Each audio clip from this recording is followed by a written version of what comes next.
Eu sou a Bárbara Paixão. E eu sou a Lúcia Gratão. E esse é o Momento Detox. Desintoxicando sua mente. Olá pessoal, tudo bem? Estamos aqui novamente com vocês em mais um episódio do podcast Momento Detox, desintoxicando a sua mente, trazendo um monte de novidades para vocês.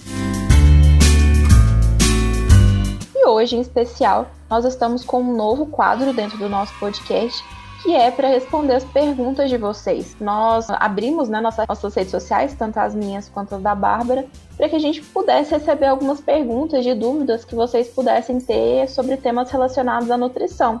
E aí nós estamos aqui nesse quadro que vai ser incrível, tenho certeza. Antes disso, eu gostaria muito de agradecer, eu e a Bárbara, por todo o apoio que nós temos recebido de todos os nossos seguidores nas redes sociais. Então, assim, tem sido muito gratificante fazer esse podcast para vocês. Relembrando também que esse é um projeto totalmente sem fins lucrativos e com a intenção genuína de levar um conhecimento de forma acessível para todos os brasileiros. Para começar, como a gente vai ter outros quadros como esse a cada 2 ou 3 episódios de podcast, nós vamos nos reapresentar um pouquinho de uma forma bem breve para vocês relembrarem quais são as nossas áreas de atuação. Então eu vou começar e em seguida a Bárbara ela vai também falar as áreas de atuação dela. Atualmente eu trabalho com nutrição materno-infantil, então essa área de atuação da nutrição ela trabalha com a saúde das gestantes, das mulheres, das crianças, adolescentes. Além disso, também eu tenho uma experiência prática com infectologia, então eu trabalhei com pacientes, por muito tempo, pacientes vivendo com HIV, com hepatites virais e outras infecções. E também tenho experiência em saúde pública. Atualmente eu faço doutorado na Universidade Federal de Minas Gerais, nas áreas de conhecimento associadas ao ambiente alimentar. E é isso. Bárbara, conta pra gente um pouquinho das suas áreas. Então, eu fiz especialização em fitoterápicos aplicados à estética e prática esportiva, mas tenho experiência principalmente com nutrição clínica. Então, atendo adulto e idoso. Meu foco de atuação era com adultos e idosos. Agora eu não estou atendendo, porque eu estou fazendo o meu mestrado aqui na UFG, na Universidade Federal de Goiás, e eu estou num grupo de pesquisa que chama GEL, que é o Grupo de Estudos da Obesidade. Então, se tiver alguma pergunta relacionada à obesidade, emagrecimento, até na parte dos idosos também, a nutrição clínica de forma geral, podem mandar para nós. É basicamente isso. É isso aí. Então, assim, gente, mandem perguntas para a gente conseguir responder. Então, pode ser qualquer coisa relacionada à nutrição. E hoje nós vamos começar com dúvidas de alguns seguidores que nos enviaram. Então, a gente vai ler a perguntinha e logo em seguida a gente vai responder. Vamos lá. Esse é o quadro As Nutris Respondem.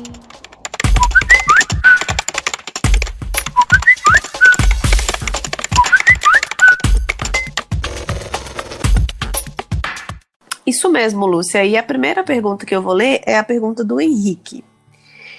Qual seria a dieta que deveria ter uma pessoa idosa com enfermidades crônicas, seja hipertenso, diabético, epilético? Então, primeiro de tudo, eu acho que a gente precisa deixar claro que a dieta, a nutrição em si, ela trabalha com a dieta individualizada. Então, por mais que a gente dê orientações para o grupo de hipertensos, o grupo de diabéticos, o grupo de obesos, no fim, cada pessoa vai ter uma rotina, vai ter uma história clínica, vai ter hábitos de vida, hábitos alimentares. E a ideia de ir ao nutricionista é justamente para que ele consiga adequar as orientações, as recomendações para aquela doença com a vida da pessoa. Então não tem como falar que essa ou aquela seria a dieta ideal. Mas o que a gente pode recomendar é que, independente se a pessoa é idosa ou não, se ela tem alguma doença crônica, a prioridade da alimentação dela tem que ser alimentos naturais, alimentos feitos em casa por ela mesma. Então, com o mínimo de processados, ultraprocessados, embutidos, carne vermelha, que são alimentos que a gente sabe que em excesso vão causar danos, E principalmente uma pessoa que já tem alguma doença crônica. Então, cuidar para comer bastante frutas, legumes, verduras, né? Beber bastante água e evitar mesmo consumir esse tipo de alimentos. Eu acho que é basicamente isso, né, Lúcia? Exatamente, é isso mesmo, gente. O negócio é sempre aquela questão, né, o Bárbara, o equilíbrio, né? Sim, no Então, fim, até assim, quem não tem nenhuma doença, né, precisa ter equilíbrio. exatamente. Não tem como ser de outra forma, gente. A chave de tudo é equilíbrio. Pra tudo na vida. E com a alimentação não seria diferente. Sim. Inclusive, né, pra esse grupo populacional. Inclusive, a pergunta da Glaciane vai bem para essa questão do equilíbrio. Ela perguntou o seguinte: como saber o que é bom e o que é ruim para nós? Que horário eu devo comer? Que dieta eu vou seguir? Todos temos que fazer dieta? Então, pessoal, essas perguntas que a Glaciane fez, elas são perguntas, assim, que todas as vezes a gente recebe. Sempre. São perguntas-chave, de praxe, a gente já recebe essas perguntas. Então, na verdade, vou começar com o último questionamento da Glaciane, onde ela pergunta se todo mundo tem que fazer dieta. Nem todas as pessoas precisam fazer dieta. Na verdade, tem estudos mostrando, né, que para alguns casos dieta nem funciona. Então, assim, inclusive nós temos planos, né, Bárbara, de fazer um podcast exclusivo para isso. Então, eu não vou me aprofundar muito, mas não. As pessoas, tem pessoas que não precisam fazer. A maioria das pessoas, na verdade, não precisam fazer dietas. E quando elas pretenderem fazer alguma dieta, elas precisam ser orientadas por profissionais capacitados, gente. O que é um profissional capacitado para fazer dieta? Nutricionista. As outras áreas de conhecimento aí que nós temos, né, outros profissionais da saúde, eles não são habilitados para prescrição de dietas. Isso é um consenso, é lei, né? Isso é outra palavra, oh meu Deus.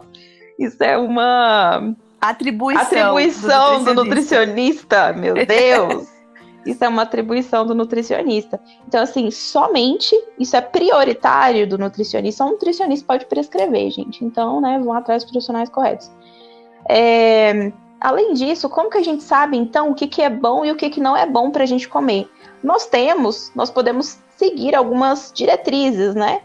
De pessoas que já estudaram ao longo do tempo e verificaram que tem alguns alimentos que podem ser prejudiciais para a nossa saúde e outros alimentos a gente tem que consumir em uma maior quantidade. E isso, gente, onde que a gente encontra?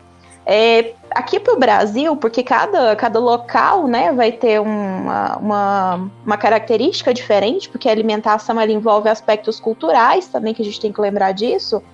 E aqui no Brasil, nós temos um documento maravilhoso que se chama Guia Alimentar para a População Brasileira, onde você pode encontrar os alimentos que podem, né, que devem ser evitados e aqueles alimentos que a gente deve consumir e fazer deles a base da nossa alimentação. Ele é lindo, ele é gratuito. Você coloca no Google Guia Alimentar para a População Brasileira e você consegue o documento, né, em PDF. É maravilhoso, gente. É uma linguagem simples, ele é feito para a população. Então, qualquer pessoa consegue entender e absorver as dicas maravilhosas que tem nesse documento. Gente, ele é um documento maravilhoso. Fica a dica. Baixo. Maravilhoso. Nós somos suspeitos, porque nós amamos, né, Lúcia? Leiam, indiquem para outras pessoas. O Guia Alimentar ele é maravilhoso. Inclusive, gente, o Guia Alimentar para a População Brasileira é elogiado mundialmente. Outros países até utilizaram o nosso Guia Alimentar como referência para a construção do deles. Então, fica a dica aí. Fica a dica. Bárbara, gratuito, maravilhoso. Acho que tinha uma outra pergunta da Glaciane no meio aí. Qual que era? Sim, ela perguntou, eu não li ainda, mas na verdade a última pergunta dela, que eu até deixei para ler por último, porque é junto com a pergunta da Adriana, é a mesma pergunta. Elas perguntam sobre o jejum intermitente. A Adriana pergunta sobre o jejum intermitente, né? O que a gente acha, como fazer e quais são os benefícios desse jejum intermitente. E aí, Bárbara? Bom, essa área é com você. A minha opinião. Então, minha opinião, né? Assim como a dieta cetogênica, como algumas outras dietas, o jejum intermitente, ele é uma estratégia. Ele foi criado, na verdade, não para emagrecimento. E ele tem diversas formas de ser aplicado e acompanhado. Infelizmente, acontece essa banalização das dietas hoje em dia e que qualquer pessoa, ela faz, e por conta própria, sem acompanhamento, essas dietas. O jejum intermitente, ele tem benefícios comprovados, mas ele não é um estilo de vida. Não tem como você ter um jejum intermitente, dependendo do tipo, e conseguir mantê-lo pelo resto da sua vida. Claro que, como eu falei no começo do podcast, né? Existe a individualidade. Tem pessoas que já praticam. Por exemplo, se você come às 8 da noite, você janta, e você só come de novo no outro dia, 10 horas da manhã, você fez um jejum aí de mais de 10 horas. Então você já fez um jejum. E isso é uma coisa que é normal para você. E aí as pessoas estão começando a utilizar da estratégia do jejum intermitente de forma errada. E ele pode desencadear vários problemas, como ansiedade, compulsão alimentar. Então, assim, antes de falar dos benefícios, eu acho que é importante ressaltar os malefícios dessa estratégia quando ela é feita de forma errada e sem acompanhamento do nutricionista.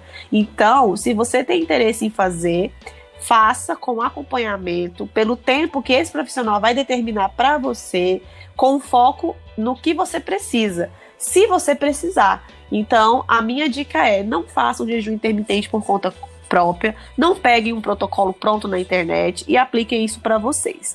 Pode ter resultado? Pode. Se você vai ficar sem comer, você, claro, pode acabar perdendo peso, sim. Mas por quanto tempo? E qual vai ser a consequência disso? Então, eu acho importante vocês se questionarem antes de tomar essa decisão. E assim, né, Bárbara? Tanto a estratégia de jejum intermitente, como você falou muito bem, tanto a questão das dietas low carb, elas ficaram muito em voga, né? Elas são muito discutidas em redes sociais. Então tem muitos blogueiros que falam, muitos coaches de emagrecimento que falam também. Então assim, gente, lembrando que, né, já que aqui nós estamos para desconstruir coisas, coach de emagrecimento não é nutricionista, blogueira não é nutricionista, seu vizinho que fez jejum intermitente também não é nutricionista. O que funcionou para ele, às vezes não vai funcionar para você.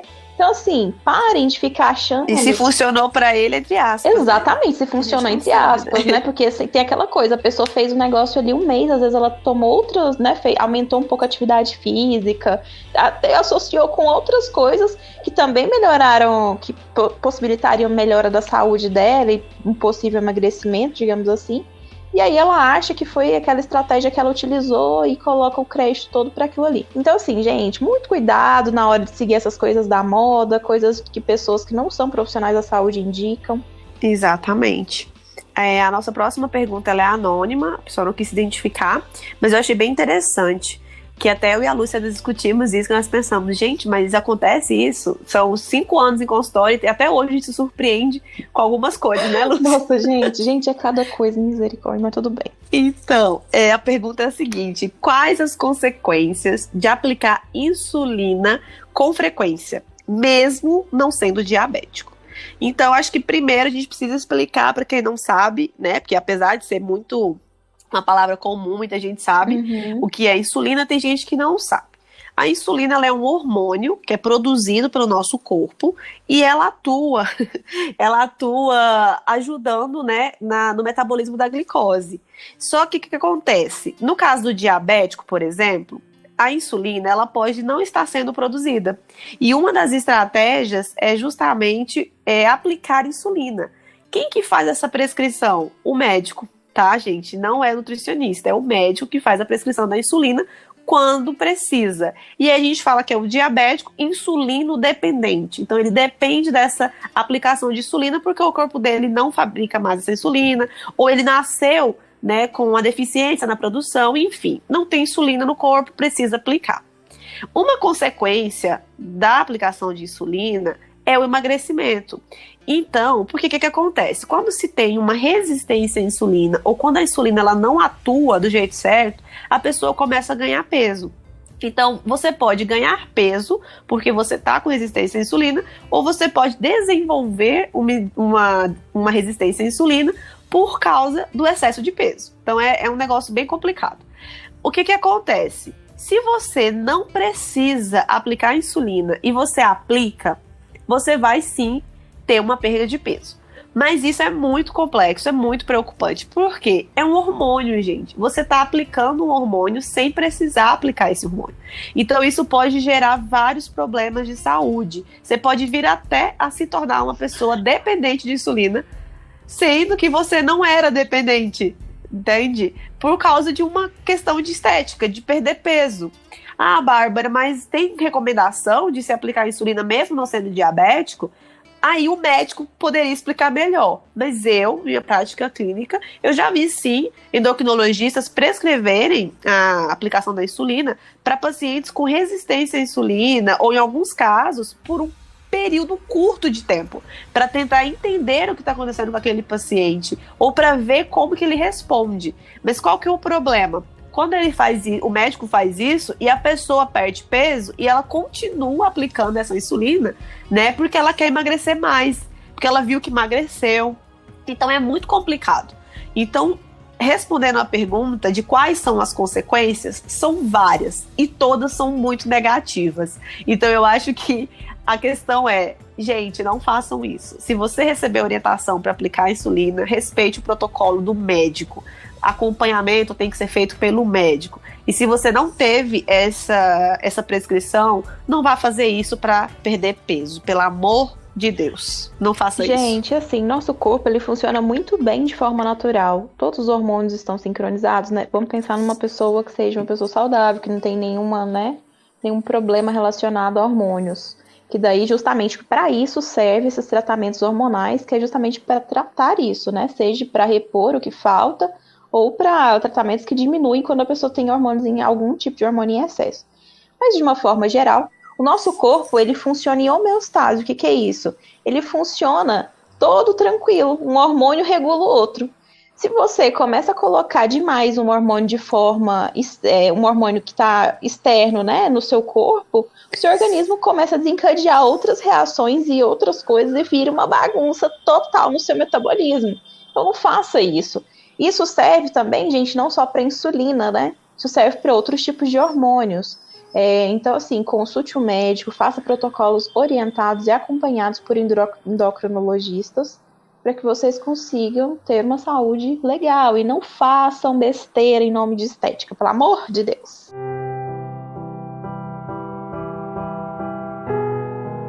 Sim, e aí essa questão dos hormônios, já entramos na pergunta da Adriana, que pergunta o que a gente acha, Lúcia, das canetinhas de hormônio que são usadas para fim de crescimento e definição muscular. Bom, não acho que seja meu local de fala, e nem o seu, amiga. Não, amiga. Porque seria, né, um papel do endocrinologista explicar o que são essas canetinhas de hormônio, o que são os chips de hormônio que estão em alta. E eu, Bárbara, não tenho nada contra. Eu acho que toda estratégia acompanhada por um médico, né, ou um profissional da saúde que é daquela baseado área, em evidências, que entende do assunto, baseado em evidência científica, que estudou para aquilo, para fazer aquele protocolo, é bem-vinda. Vai ajudar a pessoa no que ela tem objetivo na vida dela de fazer. Tenho nada contra, sabe? O meu problema real, oficial, é quando as pessoas fazem por conta própria, sabe? Quando pega, como se fosse receita de bolo. Ah, não, porque a minha amiga colocou um chip de hormônio, usou uma canetinha de hormônio, tá super definida, sei lá, 2% de gordura corporal e maravilhosa, e eu comprei um igual e tô aplicando também, tô usando também. Então eu acho que esse é o problema. Então minha opinião é simples. Vai no endócrino, quer fazer um programa para usar o hormônio de alguma forma, vai no médico que entende sobre, vai te orientar e vai te ajudar. Não vai fazer isso por conta própria. E assim, né, Bárbara? É basicamente Voltando, isso. Eu concordo totalmente com a Bárbara, né? E também, gente, tem que entender também outra coisa. Qual que é o seu objetivo com isso? Né? Isso deriva de quê? Isso deriva de uma insatisfação com o seu corpo? Isso está associado a quê? Por que você quer utilizar esse recurso para um fim estético? O que está acontecendo?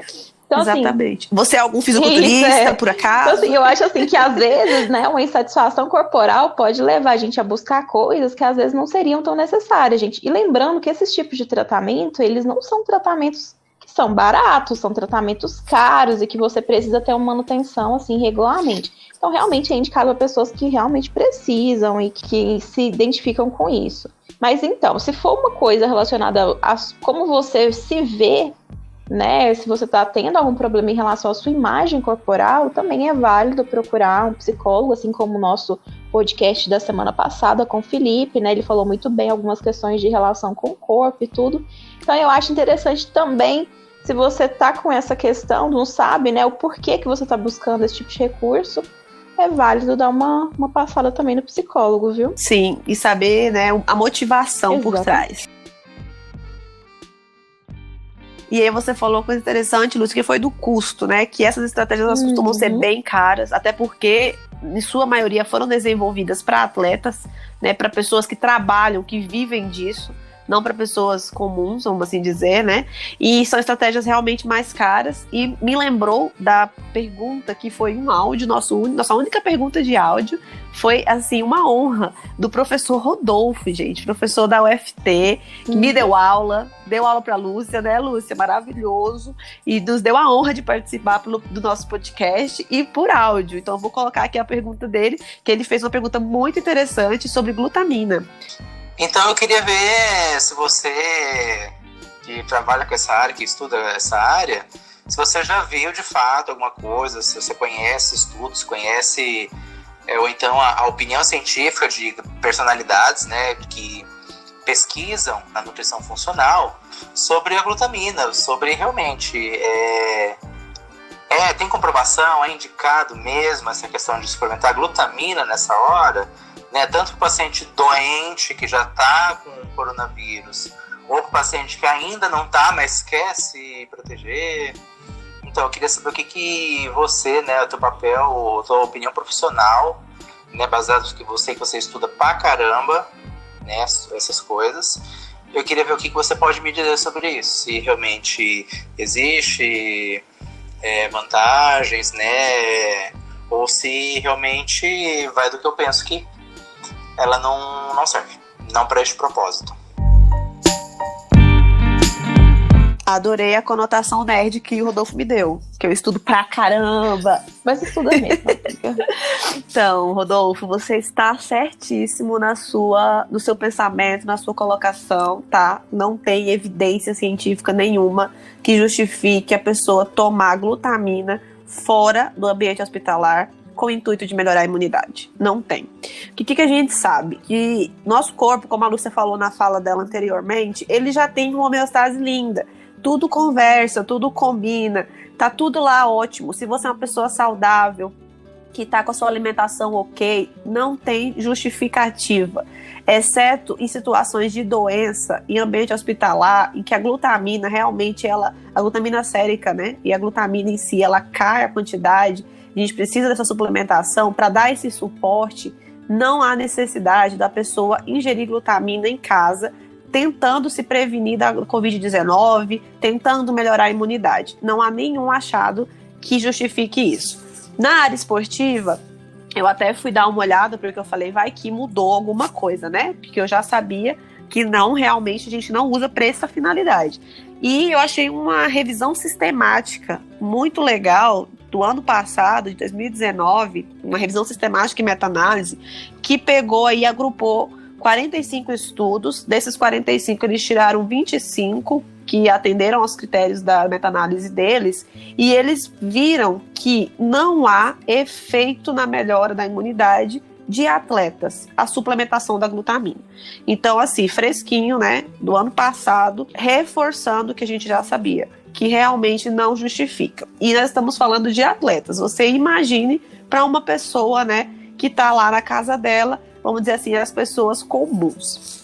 Uma outra área que estuda um pouco sobre os benefícios da glutamina para a imunidade é a área de modulação intestinal, que é uma área que eu estudo, que eu gosto muito, e que a gente já vê, sim, estudos falando do benefício dela quando associada ao uso de prebióticos e probióticos.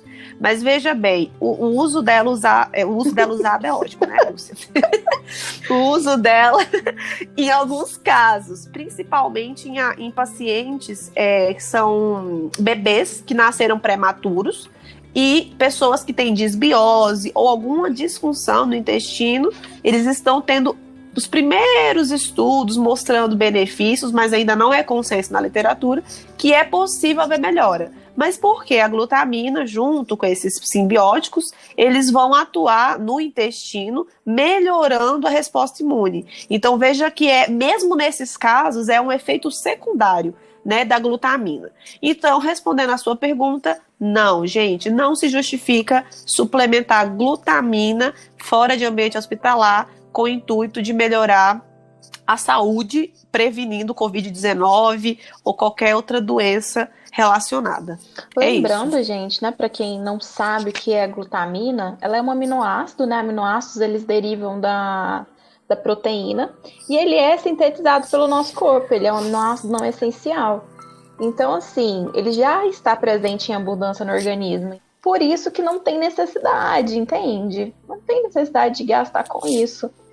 Na verdade, você vai estar ingerindo um suplemento que não vai fazer diferença nenhuma. Essa é a realidade. É a mesma coisa de beber água. Não vai ter utilidade. É a mesma coisa que beber água. É isso, exatamente. É aquele negócio. Não vai mal fazer. Não vai fazer. A não ser que você tenha algum outro problema. A não ser que você... Mas assim, mal não vai te fazer. Mas também você vai estar gastando dinheiro à toa. É melhor beber água, sinceramente. Exatamente. Melhor beber água, sinceramente. Aumenta o consumo de água, você vai ganhar muito mais.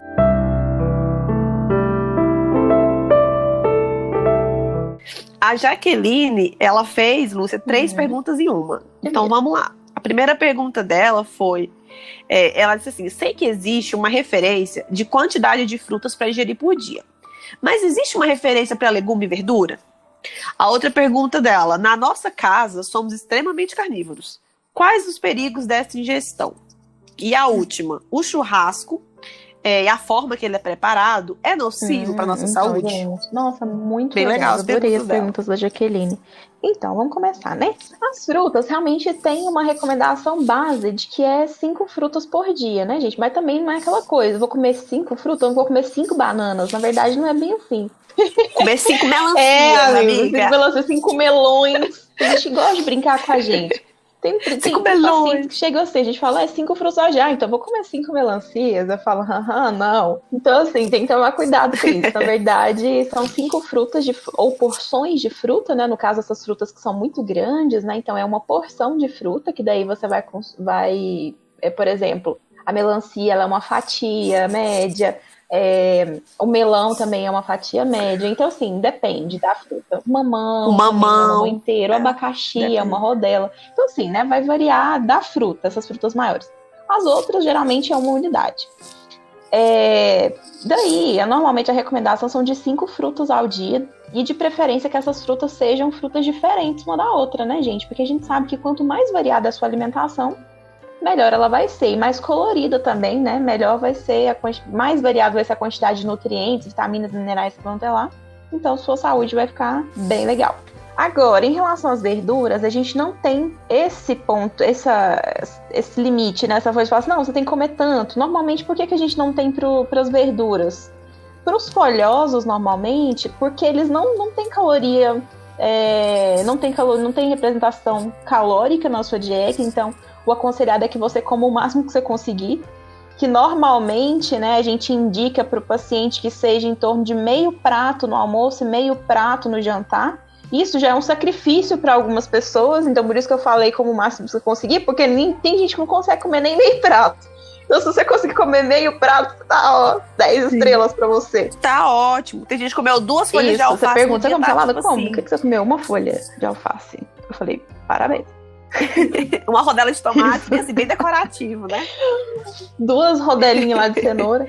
Agora, isso são para aquelas verduras, né? Que a gente fala verduras que a gente consome geralmente cruas, né? São os folhosos, tomate também entra nessa onda. Agora, aquelas que a gente geralmente faz cozida, aí a gente precisa ter um pouquinho mais de cuidado. Mas ela entra nesse meio prato aí, junto com os folhosos. Aí nessa, geralmente também varia da porção, mas é em torno de 2 a 3 colheres de sopa dessas que são cozidas, porque elas já agregam um valor, um percentual calórico na dieta. Então, assim, vai variar muito do seu objetivo, né, do que você pretende. Se for uma alimentação saudável, isso. Da preparação, né?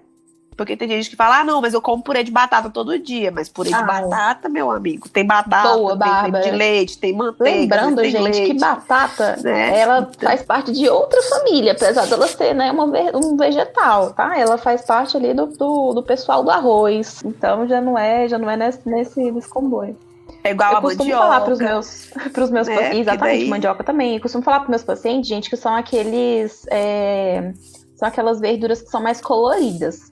Normalmente essas que a gente utiliza que cai nessa que eu falei para vocês. Agora, essas outras, que são, né, fontes de carboidrato, elas entram ali no time do arroz. Então, além disso, sim, como eu falei no início, o guia alimentar ele é uma ferramenta legal para você ler e se nortear em relação à sua alimentação. Então, vale a pena dar uma lida no guia alimentar para a população brasileira. Também nós temos o guia alimentar para crianças menores de 2 anos, né? Agora eu vou puxar sardinha para minha área. Para quem tem também crianças menores de 2 anos, tem um guia específico elaborado para essa faixa etária. Gente, é muito legal. É muito fofo. Então, assim, pesquise um pouquinho, dê uma lida, ele é muito bom. E ainda tem a versão que é resumida, então que você pode procurar e dar uma lidinha, tá? Ajuda também. A segunda pergunta da Jaqueline, você quer complementar a primeira, Bárbara? Não, acho que você falou tudo, amiga, é bem isso mesmo. Aí ela perguntou também sobre as carnes. A segunda pergunta da Jaqueline também é uma pergunta bem interessante, que é em relação às carnes. Inclusive, eu estava até falando para a Bárbara que eu dei aula esses dias na pós-graduação e justamente sobre isso, né? As carnes, elas também têm uma recomendação, o limite para ser consumido, né? Que é em torno aí de 500 gramas por semana. Lúcia, só 500 gramas por semana é como 500 gramas de churrasco. Pois é, amigo. Então, é 500 gramas por semana. Por que isso, né? Algumas pesquisas falam que a ingestão de carnes vermelhas, principalmente, né? Acima disso, acima de 500 gramas por semana, estão associadas com alguns tipos de câncer. Além disso, a gente também tem que tomar cuidado com as preparações, evitar preparações grelhadas, fritas ou preparadas como churrasco, que inclusive é a terceira pergunta da Jaqueline. Por que se fala tanto que às vezes a forma como a gente faz, né, o churrasco pode ter relação com, né, trazer malefício para a saúde? Realmente, o que acontece? Quando a gente aumenta muito a temperatura, né, para preparar as carnes, né, seja de forma frita, grelhada ou utilizando a fumaça do churrasco, isso tudo forma alguns compostos químicos que são prejudiciais para a nossa saúde. Eu vou falar uns nomes difíceis aqui agora, gente, mas não se assustem, tá? Por exemplo, aminas heterocíclicas, hidrocarbonetos policíclicos, aromáticos e o alcatrão.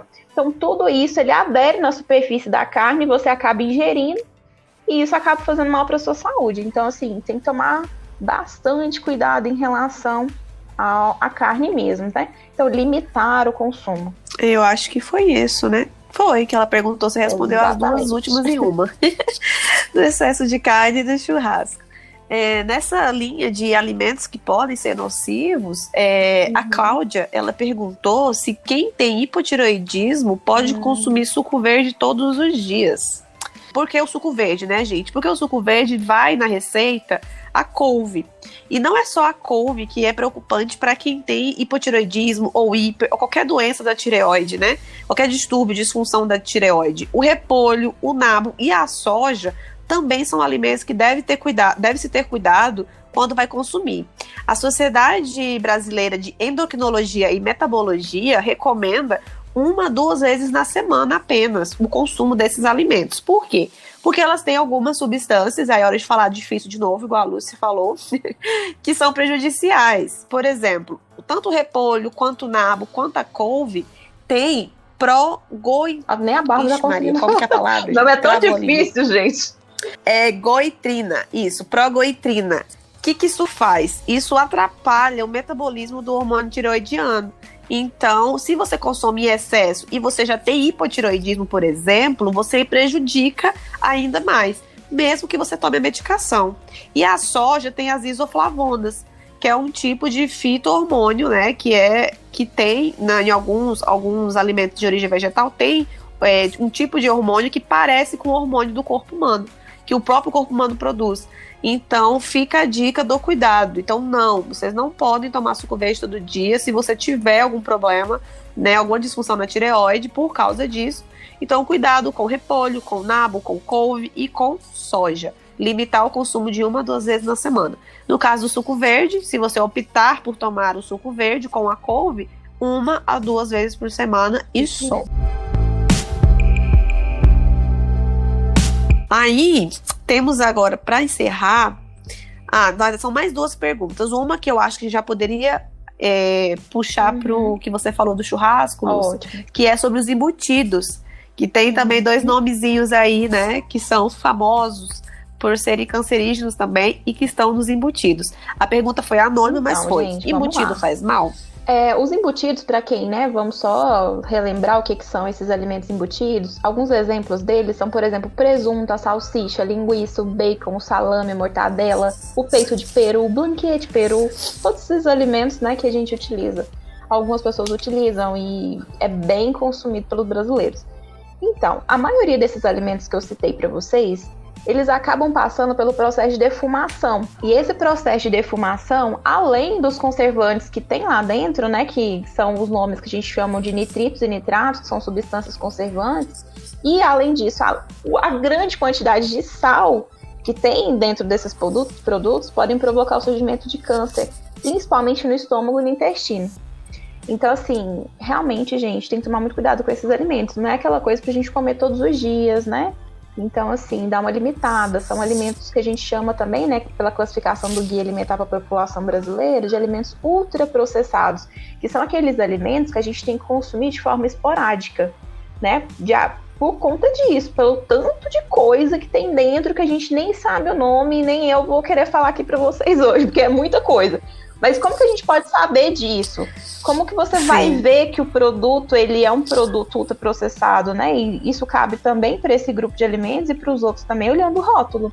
Eu sei que o rótulo às vezes ele é difícil, e realmente e já tem políticas tentando modificar isso, né? Mas você vai na lista de ingredientes e dá uma olhadinha nos ingredientes que tem lá. Se você vê que o produto que você está tentando levar para sua casa, ele tem mais de 5 ingredientes, tem uma lista imensa com nomes que você nunca viu, nomes que você não conhece, que você não consegue comprar para preparar na sua casa, corre, meu amigo, que é coisa ultraprocessada. Evita, né? Dá uma checada, vale a pena perder um tempinho no supermercado? E na verdade não é nem perder, né? É ganhar tempo e ganhar saúde também, dando uma olhadinha no rótulo dos alimentos. Sabe? Sim, ganhar tempo de vida.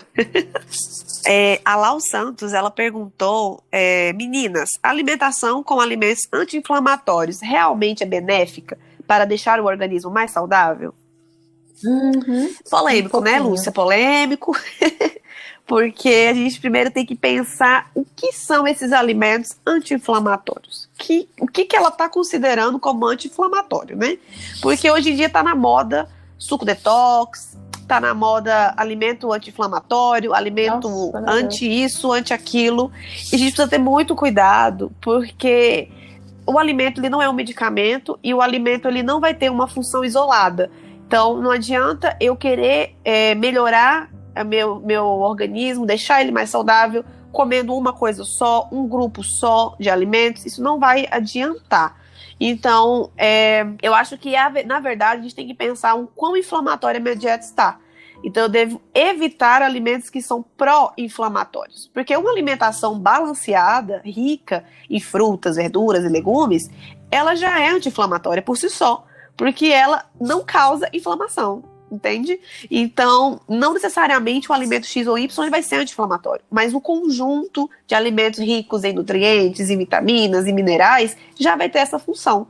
Então, na verdade, é reduzir ou evitar esses alimentos que a gente está falando aqui o episódio inteiro, ultraprocessados, ricos em nitritos, nitratos, em açúcar, em sal, que esses alimentos sim causam inflamação, são alimentos prejudiciais, porque tem muito conservante, tem corante, tem um monte de coisa que prejudica.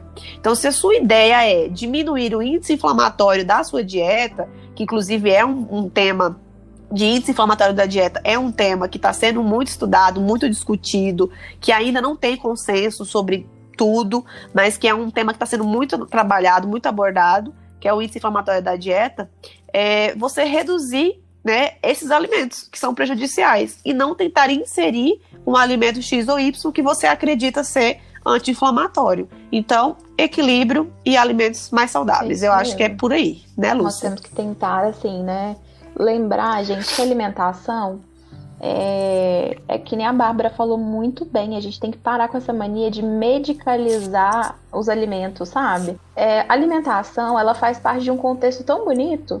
Eu sempre falo assim para os meus alunos quando eu estou dando aula, para eles pensarem, né, no contexto alimentar deles, assim, quando eles falam comida, o que vem na sua cabeça?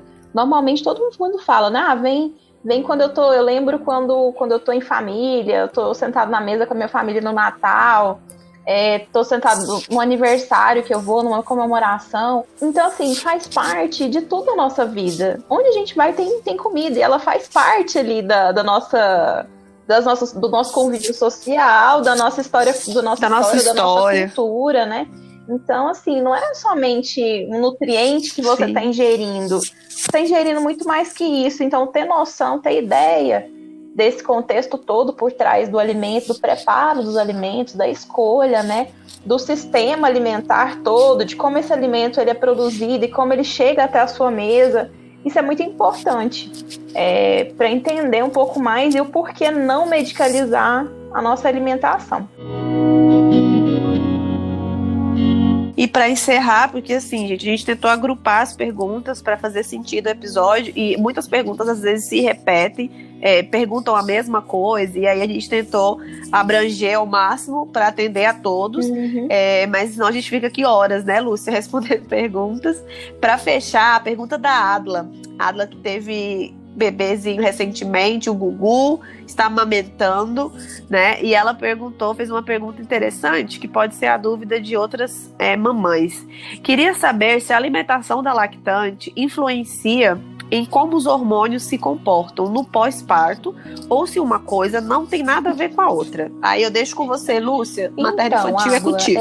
Não tem uma relação direta, né? Ou seja, você consome X alimento e isso vai influenciar lá na regulação, vamos colocar assim, dos hormônios do pós-parto. Não. Isso é um processo, né, gente? Passa por um ciclo. Então, assim, você passou por uma gestação, você ficou nessa fase, né, durante 9 meses. Então, agora é um processo que seu corpo vai voltando ao normal. Os hormônios, eles vão se ajustando, eles vão se regulando, né? À medida como você vai amamentando, algumas coisas vão voltando para o lugar, outras vão se destacar mais. Então, assim, essa dança de hormônios que acontece no pós-parto, ela é totalmente esperada. E a alimentação, qual que é a alimentação, no caso, que a gente indica, né? Mas que não necessariamente vai ter atuação nesse processo. É uma alimentação saudável. Se você tiver alguma dúvida em relação a isso, o ideal é que você procure um nutricionista. Eu indico um nutricionista materno-infantil para essas questões, que vai ser um profissional que vai estar mais bem preparado para a sua demanda e que você possa conversar com eles algumas das angústias. Mas assim, né, de forma geral, não tem nenhum alimento e nenhuma alimentação específica que vá aumentar, né, eu não sei qual é o contexto da sua pergunta, mas que vá fazer com que que acelere esse processo ou que reduza. Isso não vai acontecer, tá bom? Dá o tempo ao tempo que tudo volta pro seu lugar, né? É um processo maravilhoso, né? Então, assim, não fica ansiosa. Hoje em dia também, Bárbara, acho válido falar, as mães, elas ficam tão ansiosas, né, para voltarem pro corpo que elas tinham antes, né? Que às vezes não respeitam o processo do próprio corpo. Então, assim, a gente tem que entender que você ficou grávida, né? E outras mulheres ficaram grávidas por 9 meses. Então, isso é um processo lindo, maravilhoso e que agora também não vai voltar do dia pra noite, né, gente? Sim, ter paciência com todos os processos, né? Isso aí. Que o corpo vai passando, não adianta. Então é isso, Lúcia. Acabamos com nossas perguntas, nós selecionamos.